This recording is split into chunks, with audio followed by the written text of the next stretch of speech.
Assalamualaikum warahmatullahi wabarakatuh. Alhamdulillahirrabbilalamin. Wassalatu wassalamu ala asrofil anbiya'i wal mursalin wa ala alihi washabihi ajmain. Perkenalkan, nama saya Wanda Hamida dengan NIM 2521133. Di sini saya akan menjelaskan 3 materi. Yang pertama yaitu antena jaringan komputer, yang kedua yaitu internet satelit, yang ketiga yaitu jaringan seluler. Kita masuk pada jenis-jenis antena. Yang pertama yaitu jenis antena berdasarkan bahan. Elemen antena terbuat dari penghantar atau konduktor.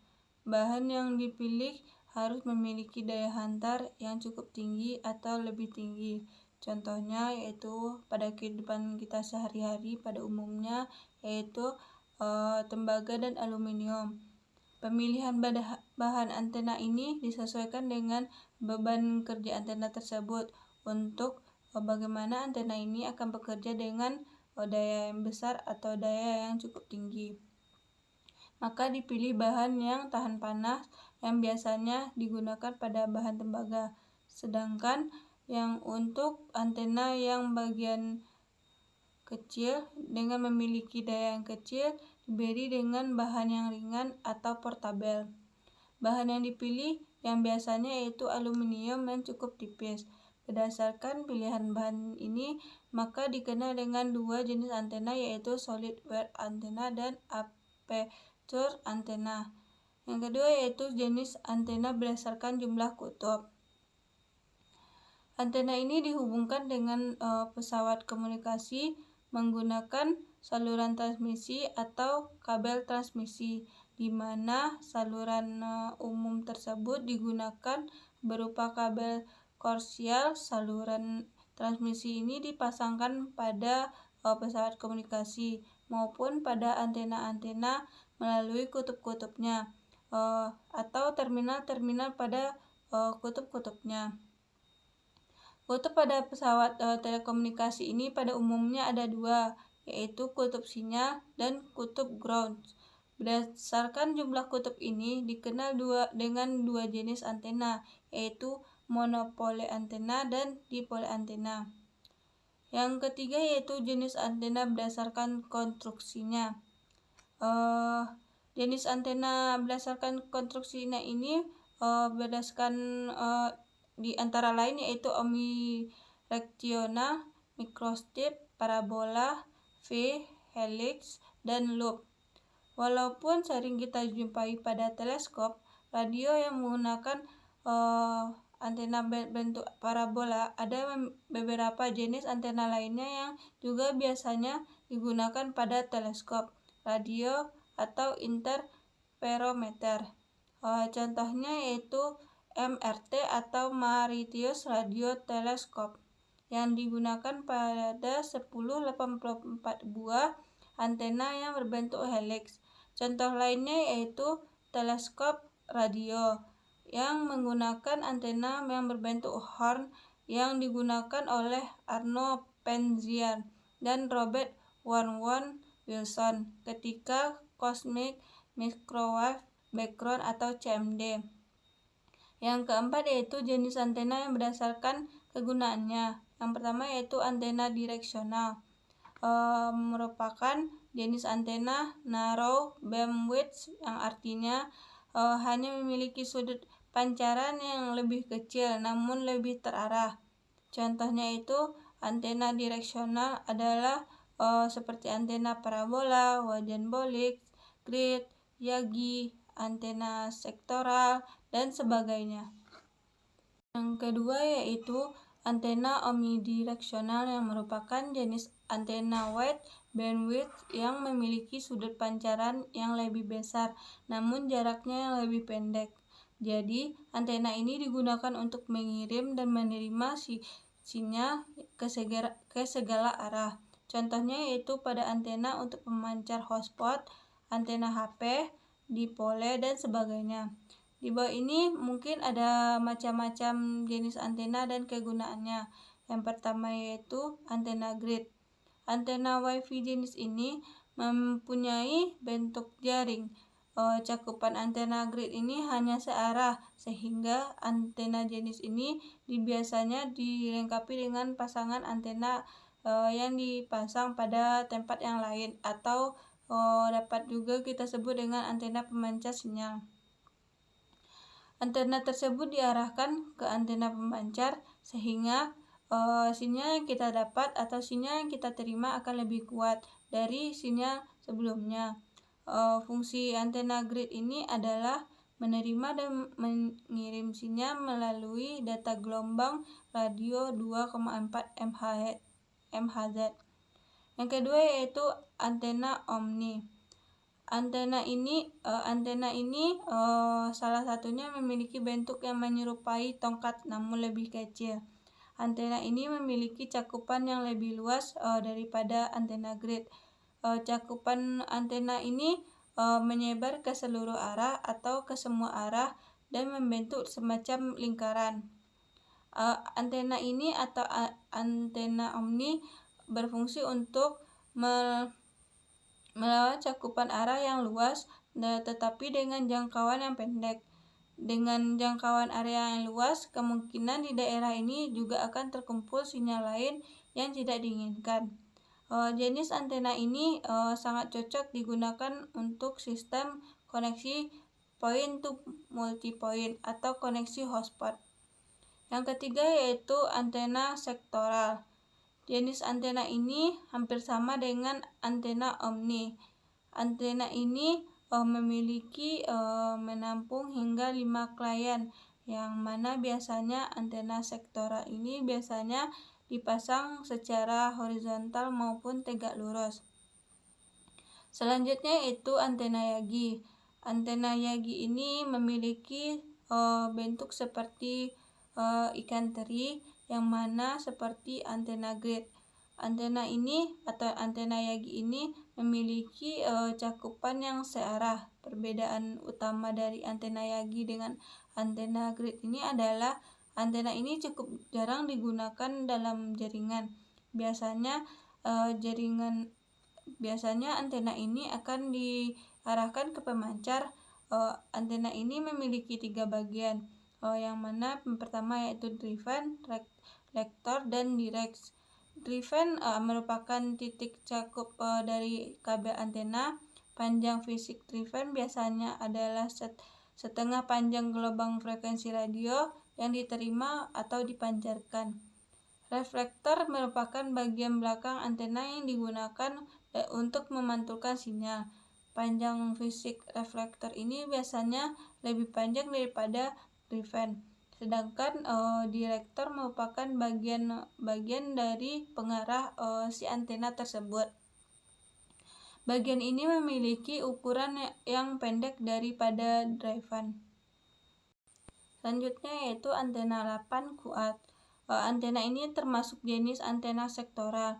Pasalnya, pola radiasi antena berada pada satu sudut arah yang lebih. Antena 8 kuat ini cocok untuk antena access point, di mana klien berada pada area tertentu. Yang selanjutnya yaitu wajan bolik. Antena ini dinamai dengan wajan bolik karena hampir sama bentuknya dengan antena parabolik. Antena ini cukup sederhana karena bahannya dari parabolic disk yang menggunakan wajan atau alat dapur yang sering digunakan untuk memasak. Antena wajan bolik ini berfungsi untuk memperkuat sinyal nirkabel dari hotspot yang karena lokasinya terlalu jauh dan sulit diterima oleh USB wireless adapter jika adanya langsung terhubung dengan laptop atau PC. Selanjutnya yaitu antena omnidireksional. Antena omnidireksional ini sama dengan antena omni, yang mana merupakan jenis antena yang memiliki corak pola keseluruhan atau ke segala arah, jumlahnya yaitu 360 derajat pada posisi vertikal. Karena memiliki antena omni yang menyeluruh namun tidak memiliki area jangkauan yang tidak jauh. maka antena ini terlebih ditunjuk untuk hubungan komunikasi nirkabel di dalam ruangan antena yang dipasangkan ke dalam WiFi router yang difungsikan sebagai penguat ulang, sehingga antena ini dapat bekerja sebagai amplifier transceiver dengan frekuensi kerja 2,4 GHz untuk wireless LAN. Antena ground plan ini adalah variasi dari antena dipol atau omnidireksional yang merancang untuk digunakan dengan jalur umpan yang tidak seimbang. Seperti dengan adanya kabel koaksial, antena omnidireksional ini ground plan merupakan jenis antena yang memiliki corak pola keseluruhan atau pola ke segala arah yang jumlahnya yaitu 360 derajat pada posisi vertikal, namun tidak terlalu jauh dengan jangkauan yang telah dirancang untuk digunakan dengan jalur umpan yang tidak seimbang. Contohnya yaitu kabel koaksial. Yang selanjutnya yaitu parameter antena omnidireksional. Parameter antena omnidireksional ini digunakan untuk menguji dan mengukur performa antena yang digunakan. Ada beberapa parameter antena yang sering digunakan yaitu direktivitas antena, gain antena, polarisasi antena, polarisasi antena. Yang pertama yaitu direktivitas antena. Direktivitas ini dari sebuah antena atau deretan antena yang diukur pada kemampuan yang dimiliki pada antena untuk memusatkan energi dari satu atau lebih khusus. Direktivitas antena merupakan perbandingan kerapatan dalam maksimum, maksudnya itu Pmax dengan kerapatan daya rata-rata atau P rata-rata. Yang kedua yaitu gain antena. Gain ini merupakan karakter antena yang terkait dengan kemampuan antena yang dapat mengarahkan radiasi sinyal atau penerimaan sinyal dari arah tertentu. Gain ini bukanlah kuantitas yang dapat diukur, namun suatu fisis pada umumnya seperti watt, ohm, dan lainnya, yang melainkan pada suatu perbandingan. Oleh karena itu, sesuatu yang digunakan untuk gain ini adalah desibel atau dB. Penguatan atau gain ini merupakan besaran nilai yang menunjukkan adanya penambahan level sinyal dari sinyal masukan menjadi sinyal pengeluaran. Penguatan ini bergantung pada keterarahan dan keefisiensian. Semakin tinggi kearahannya, semakin besar pula penguatannya. Gain antena ini dapat diperoleh dengan pengukuhan power pada main lobe dan membandingkan power dengan antena referensi. Gain ini dapat dihitung dengan membandingkan kerapatan dayanya maksimum antena yang diukurnya itu dengan antena referensi yang diketahui gainnya. Yang ketiga yaitu polarisasi antena. Pola radiasi antena ini atau pola antena yang mana itu sebagai fungsi matematik atau representasi grafik dari sifat radiasi antena sebagai fungsi dari koordinat. Fungsi radiasi antena ini menjelaskan bagaimana cara antena ini meradiasikan energinya ke ruang bebas atau bagaimana antena ini menerima energi. Antena omnidireksional ini mempunyai pola radiasi yang digambarkan seperti kue donat dengan pusat yang terhimpit. Antena omnidireksional ini pada umumnya itu memiliki atau mempunyai pola radiasi sebesar 3600 jika dilihat pada bidang magnetnya. Yang keempat yaitu polarisasi antena. Yang pertama yaitu polarisasi vertikal. Kebanyakan gelombang elektromagnetik dalam ruang bebas dapat dikatakan dengan berpolarisasi linear. Arah dari berpolarisasi ini searah dengan vektor listrik. Bahwasanya polariasi ini tersebut adalah vertikal jika garis medan listrik ini disebut dengan garis E, yang mana berupa garis vertikal, maka gelombang itu dapat dikatakan sebagai polarisasi vertikal. Yang ke B yaitu polarisasi horizontal. Antena ini dikatakan berpolarisasi horizontal jika garis medan listriknya itu disebut dengan garis E yang berupa garis horizontal, maka gelombang itu dapat dikatakan sebagai polarisasi horizontal. Polarisasi horizontal ini digunakan pada beberapa jaringan wireless. Yang ketiga yaitu polarisasi sirkular. Pada polarisasi sirkular arah ini, lambat medan listrik ini berpotensi secara konstan terhadap antenanya. Ada dua jenis turunan pada antena polarisasi sirkular ini berdasarkan cara membuatnya, yaitu left hand sirkular dan right hand sirkular medan elektromagnetik. Pada right hand sirkular ini berputar searah jarum jam ketika meninggalkan antena. Medan elektromagnetik pada left hand sirkular berputar berlawan arah jarum jam ketika meninggalkan antena. Yang keempat yaitu polarisasi cross. Polarisasi cross ini terjadi ketika antena pemancar mempunyai polarisasi horizontal, sedangkan antena penerima memiliki polarisasi vertikal, ataupun begitupun sebaliknya. Yang kelima yaitu impedansi antena. Impedansi antena ini adalah impedansi di terminal 1 atau feedernya yang disebabkan oleh perbandingan antara tegangan V dan arus I, di mana vertikal input dan atau satu feeder. Yang keenam yaitu gelombang elektromagnetik.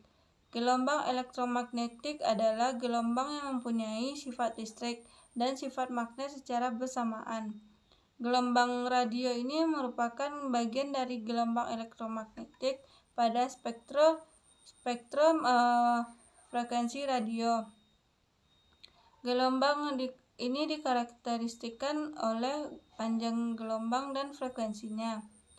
Selanjutnya yaitu ada antena double biquartz. Dengan menjamu penggunaan frekuensi 2,4 GHz pada saat ini, maka diperlukan suatu peralatan yang berupa antena yang mudah dibuat dengan harga yang murah, tetapi daya tangkap sinyal yang cukup kuat. Salah satunya yaitu antena yang dimaksud itu adalah antena biquartz. Antena ini memiliki penerimaan sinyal 10-20 dBi. Maka untuk antena double biquartz ini memiliki penerimaan sinyal 2 kali lipat dari sebelumnya. Antena biquartz ini merupakan antena yang terbuat dari kawat dipol loop yang terbentuk dari kubus atau quad ganda dengan reflektor berbentuk dengan flat panel atau large flat sheet dengan lebar sisi yang sedikit panjang lebih dari rangkaian dipolnya, sehingga seolah-olah sebagai bidang yang berhingga luasnya atau sangat luas. Letak reflektor ini tidak jauh dari dipolnya yang bertujuan untuk mengurangi radiasi ke arah belakang. Dengan jarak yang lebih kecil antara antena dengan reflektornya, maka susunan ini juga dihasilkan dengan gain yang lebih besar pada radiasinya ke depan arah.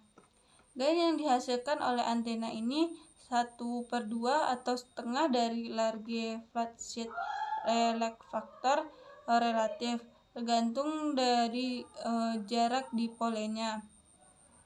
Semakin jauh jarak dipole itu, gainnya yang diterima akan semakin kecil, namun bandwidth-nya akan semakin besar. Selanjutnya yaitu adanya wireless fidelity atau Wi-Fi. Wi-Fi merupakan kependekan dari Wireless Fidelity. Wi-Fi ini dapat diartikan sebagai sekumpulan standar yang diaplikasikan untuk sebuah jaringan lokal nirkabel atau sering diistilahkan dengan Wireless Local Area Network atau WLAN yang didasari pada spesifikasi IEEE 802.1.11.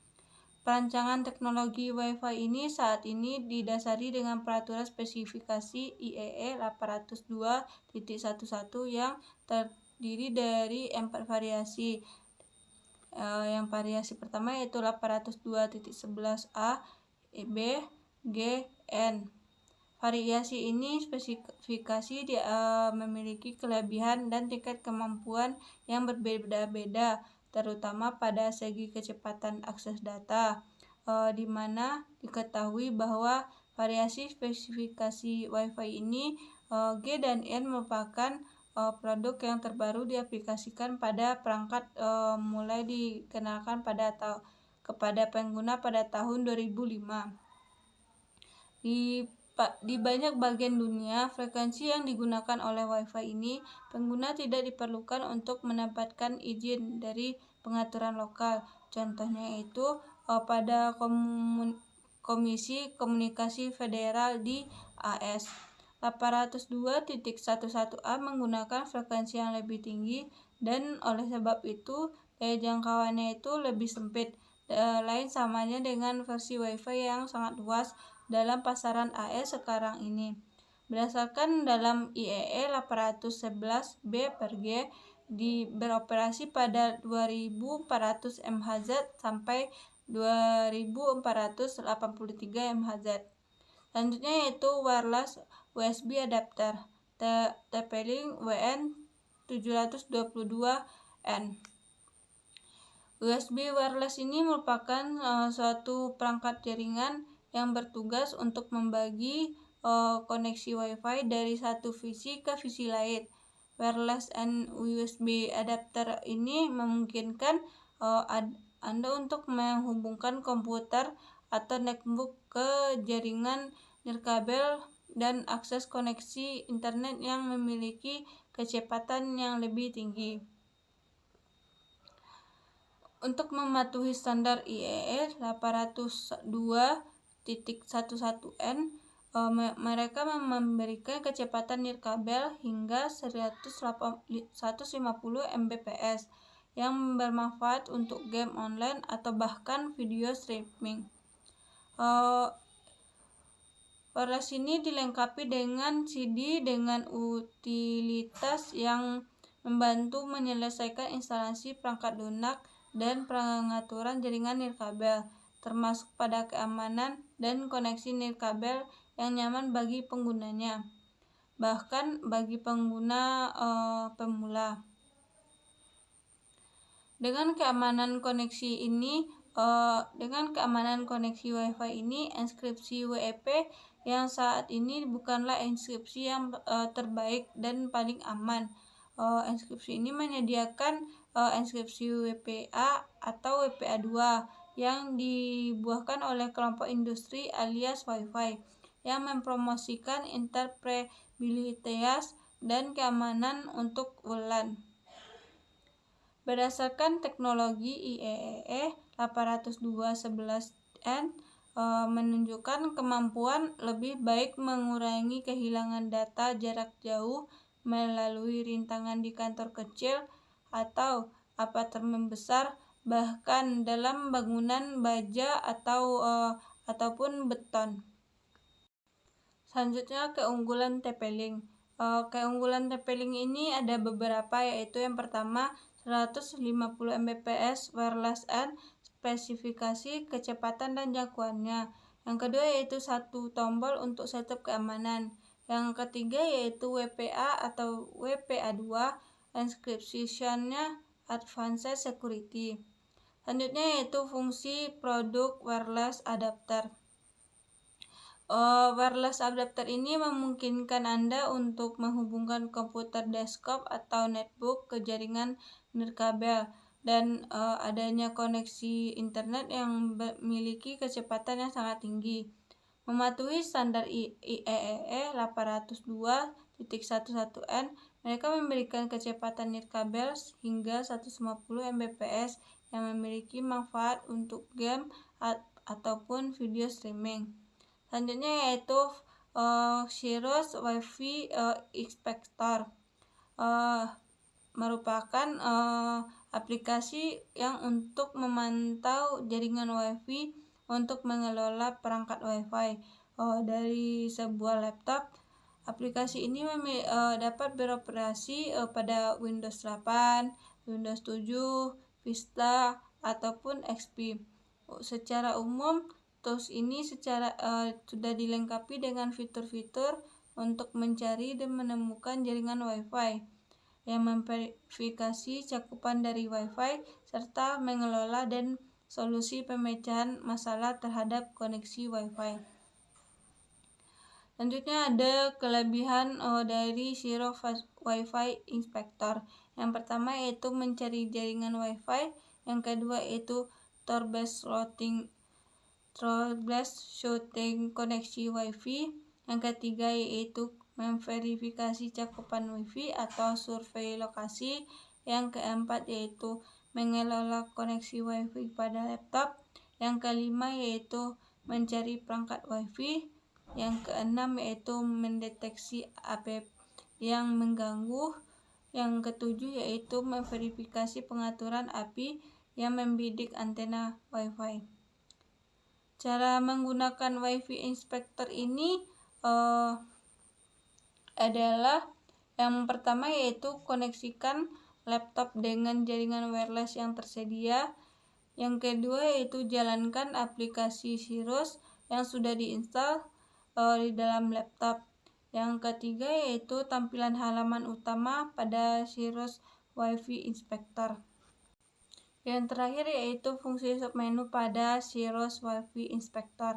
Yang pertama yaitu radar yang digunakan untuk menampilkan jaringan Wi-Fi atau SSDI dengan tampilan yang dinamis, nama-nama jaringan pada SSID, dan sebuah titik akan dengan jaringan relatif dari pusat radar berdasarkan kekuatan sinyal Wi-Fi-nya. Yang kedua yaitu history dan networks, yang digunakan untuk melihat data jaringan yang baru saja dideteksi secara informasi. Yang ketiga yaitu history yang digunakan untuk melihat gravitasi kekuatan sinyal atau RSSI, access point yang terkoneksi ke laptop pada satuan dBm. Yang keempat yaitu network yang digunakan untuk menampilkan semua nama jaringan SSID access point dengan berbagai informasi lainnya dari masing-masing jaringan. Yang kelima yaitu speed test. Aplikasi akan otomatis dibuka pada halaman web speedtest.net untuk melihat kecepatan internet yang sedang digunakan. Yang keenam yaitu quality test. Quality test ini aplikasi akan otomatis membuka halaman pingtest.net untuk menguji konektivitas sebuah jaringan. Yang ketujuh yaitu connection test yang menjalankan ping ke server DNS gateway, DNS lookup, dan internet. Pada bagian ini ditampilkan pada hasil dari ping yang akan dijalankan.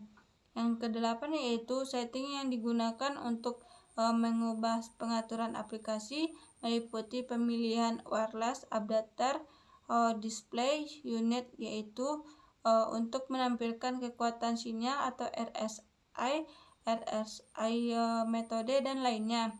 Yang kesembilan yaitu export network yang digunakan untuk menyimpan daftar jaringan yang pernah dideteksi kepada file dengan format CSV. Selanjutnya kita masuk materi yang kedua yaitu internet satelit, yang merupakan layanan internet yang menggunakan satelit komunikasi untuk menyediakan akses internet. Ini merupakan solusi penting untuk daerah-daerah yang terpencil yang sulit dijangkau oleh infrastruktur kabel atau nirkabel transisional. Cara kerja pada internet satelit ini yang pertama yaitu penggunaan mengirim dan pengiriman data. Ketika pengguna mengakses internet, Pengguna dapat dikirim dan perangkat pengguna ke anti parabola atau disk yang dipasang di rumah ataupun di kantor. Yang kedua yaitu antena parabola mengirim. Sinyal ke satelit ini mengirim ke berada orbit geostasioner atau LEO. Yang ketiga yaitu satelit meneruskan sinyal ke stasiun bumi. Satelit ini menerima sinyal dari antena parabola dan diteruskan ke stasiun bumi atau gateway yang terhubung pada infrastruktur internet global. Yang keempat yaitu stasiun bumi mengirim data kembali ke satelit. Stasiun bumi ini menerima data dari internet mengirimkan kembali ke satelit yang kemudian memancarkan kembali kepada antena parabola penggunanya. Yang kelima yaitu pengguna menerima data. Antena parabola pengguna menerima data dari satelit dan meneruskannya ke perangkat pengguna sehingga halaman web atau data lainnya bisa dapat diakses. Komponen-komponen utama yaitu yang pertama satelit geostasionari atau GEO. Satelit yang berada pada ketinggian 36.000 km dan tetap berada pada relatif terhadap bumi yang menyediakan cakupan luas tetapi memiliki latensi yang tinggi. Yang kedua yaitu Low Earth Orbit atau LEO. Satelit ini berada pada ketinggian 500 sampai 2000 km yang bergerak cepat di sekitaran bumi, yang menawarkan latensi yang lebih rendah dan kecepatan lebih tinggi, tetapi membutuhkan lebih banyak satelit untuk cakupan yang konsisten. Yang kedua yaitu antena parabola atau disk yang mengirimkan dan menerima sinyal dari satelit, biasanya dipasang di luar ruangan dengan pandangan langsung ke langit. Yang ketiga yaitu modem satelit, mengkonversikan sinyal satelit menjadi data yang dapat digunakan oleh perangkat pengguna seperti komputer dan ataupun router. Yang keempat yaitu gateway atau stasiun bumi, menghubungkan satelit dengan infrastruktur internet global yang dapat berfungsi sebagai perantara antara pengguna dan jaringan internet. Kita masuk pada jenis-jenis satelit. Jenis satelit yang pertama yaitu GEO. Memiliki kelebihan yaitu cangkupan yang luas. Satu satelit dapat melayani wilayah yang sangat besar. Kekurangannya yaitu latensi tinggi atau sekitar 600 ms karena jaraknya sangat jauh dari bumi. Yang kedua yaitu LEO. Memiliki kelebihan yaitu latensinya rendah sebesar 20 sampai 40 ms dan kecepatan yang sangat tinggi. Kekurangannya itu membutuhkan banyak satelit untuk cakupan yang konstan. Biaya peluncuran dan pemeliharaannya itu lebih tinggi. Kelebihan dari internet satelit ini yaitu yang pertama aksesnya di daerah terpencil, menyediakan akses internet di lokasi yang tidak dapat terjangkau oleh kabel, fiber atau jaringan seluler. Yang kedua yaitu cangkupan global, dapat melayani pengguna di seluruh dunia, termasuk pada tengah laut atau pegunungan. Yang ketiga yaitu deploy cepat, tidak memerlukan infrastruktur kabel yang ekstensi sehingga bisa diinstal dengan cepat. Kekurangan dari internet satelit ini yaitu memiliki latensi tinggi, terutama pada satelit GEO. Latensi yang tinggi ini dapat mempengaruhi aktivitas yang memerlukan respon cepat seperti video konferensi dan gaming. Yang kedua yaitu cuaca buruk. Sinyal dapat terganggu oleh kondisi atau cuaca yang buruk seperti hari hujan deras, badai, angin, dan lain-lainnya. Yang ketiga yaitu biaya. Biaya pemasangan dan layanan bulanan itu biasanya lebih tinggi dibandingkan dengan internet kabel atau fiber. Penggunaan dan aplikasinya. Yang pertama yaitu rumah dan bisnis di ruang daerah yang terkecil. Memberikan koneksi internet yang stabil untuk rumah tangga dan bisnis yang berada pada lokasi yang terpencil. Yang kedua yaitu transportasi, yang digunakan pada kapal laut, pesawat terbang, dan kendaraan bergerak lainnya untuk menyediakan konektivitas internet selama perjalanan. Yang ketiga yaitu tanggap darurat, yang digunakan oleh tim tanggap darurat untuk komunikasi di daerah yang terkena bencana di mana infrastrukturnya komunikasinya itu terputus. Materi terakhir yaitu jaringan mobile atau jaringan seluler, yang pada dasarnya digunakan untuk mengirim pesan agar memudahkan semua orang dapat berkomunikasi secara seksama. Teknologi tersebut tidak menggunakan sistem jaringan, melainkan menggunakan yang dapat menghubungkan antara dua buah telegraf. Telegraf hanya dapat melakukan komunikasi antara telegraf A dan telegraf B yang tidak bisa dihubungkan ke telegraf lainnya. Dengan seiring berjalannya waktu, banyak para ilmuwan mulai mencoba untuk mengembangkan suara, salah satunya pada Alexander Graham Bell yang telah mengemukakan telepon pada tahun 1876. Konsep dasar pada jaringan seluler ini ada 3, yaitu yang pertama cell atau cell. Area geografis yang dapat dilayani oleh cell atau sel ini oleh salah satu stasiun pemancar atau base station. Jaringan seluler ini terdiri dari banyak sel yang mempunyai tumpang tindih membentuk jaringan yang sangat luas. Yang kedua yaitu base station atau BTS, yang dapat menghubungkan perangkat seluler dengan jaringan inti, yang dapat berkomunikasi dengan perangkat seluler melalui gelombang radio.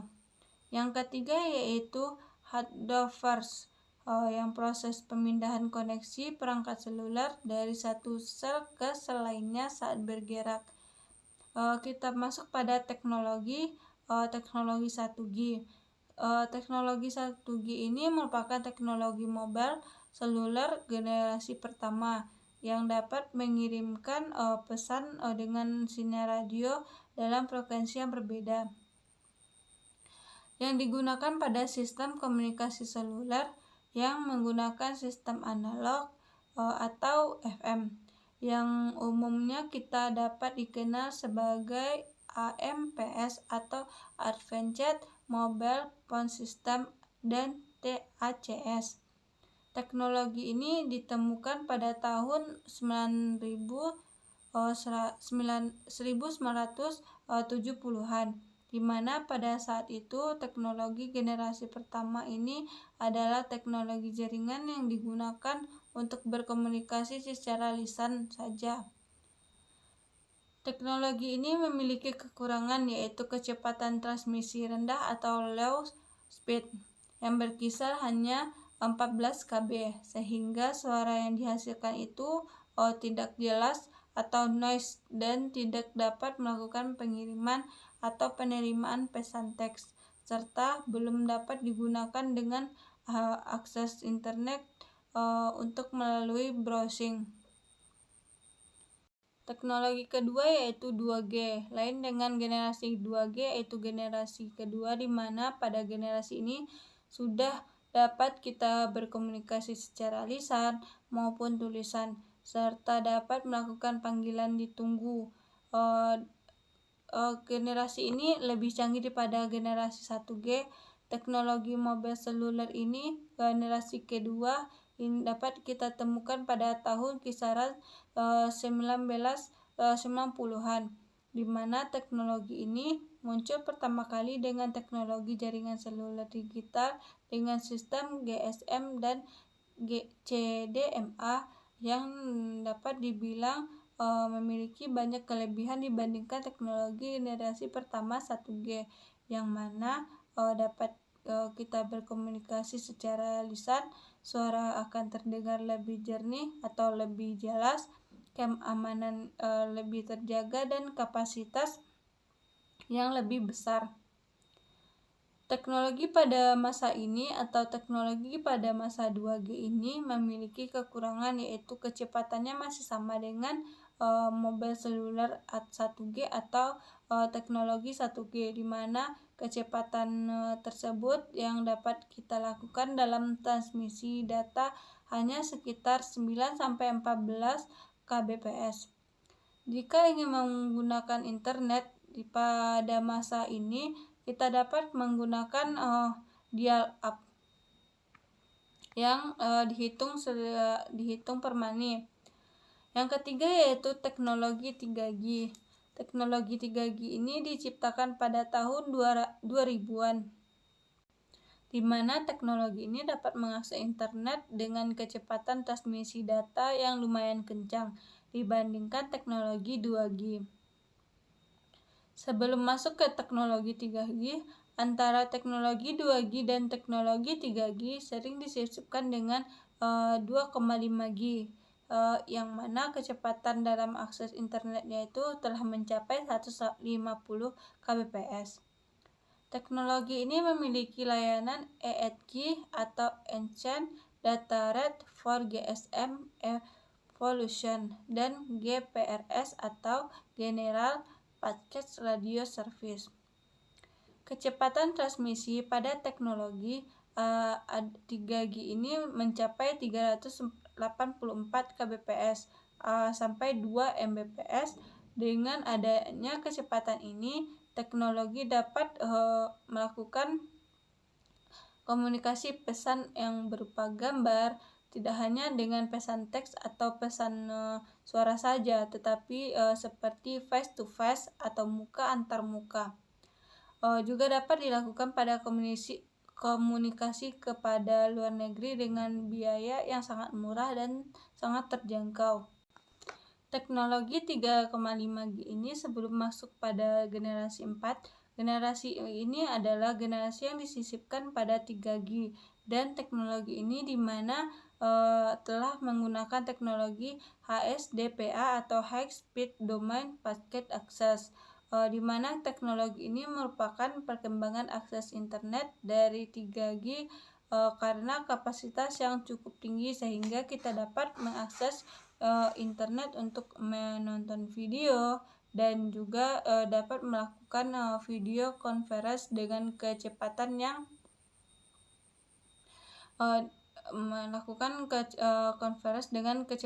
cukup tinggi. Selanjutnya ada teknologi 4G.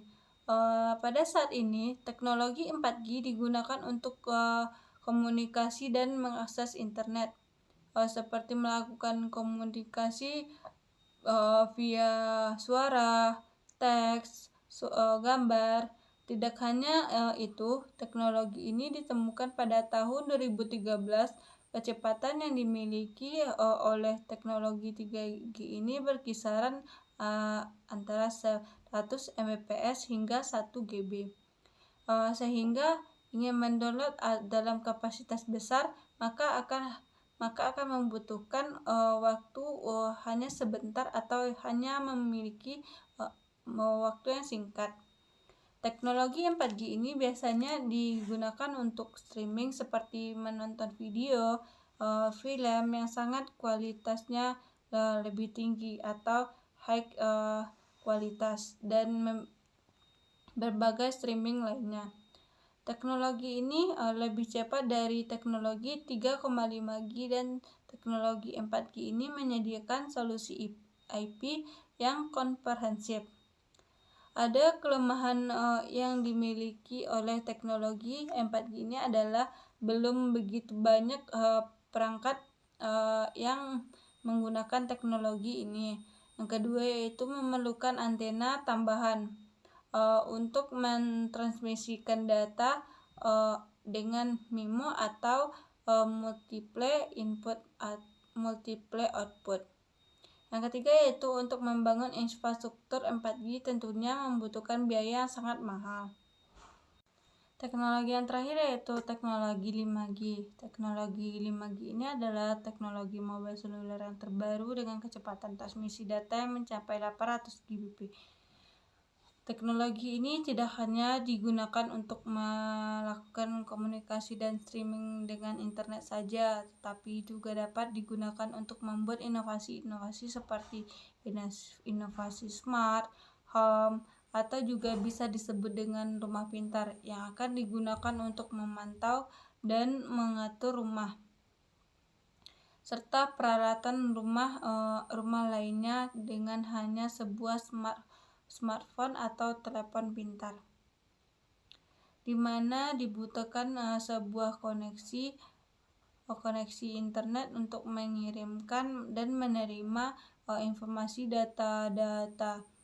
Tidak hanya pada rumah pintar yang hanya dihasilkan dari teknologi ini, masih ada atau masih banyak yang lain yang dapat dihasilkan dari rumah pintar, yaitu seperti mobil pintar dan dengan penanaman chip menggunakan teknologi 5G yang bertujuan untuk mengatur pada kemudi mobil yang bertujuan untuk memudahkan dengan cara tidak menggunakan sopir atau tanpa kita mengemudikan mobil tanpa sopir, dan masih banyak lainnya yang kita dapat lakukan dengan menggunakan teknologi mobile seluler 5G.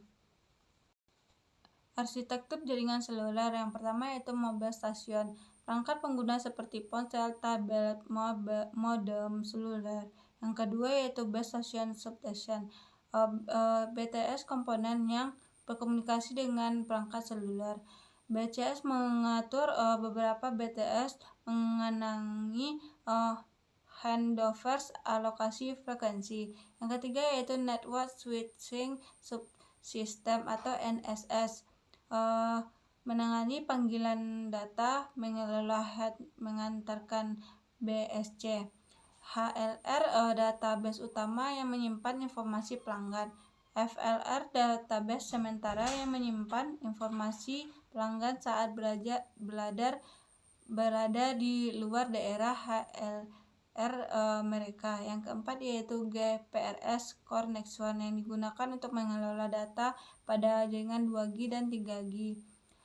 Gateway GPRS support node atau GGSN menghubungkan jaringan seluler kepada internet.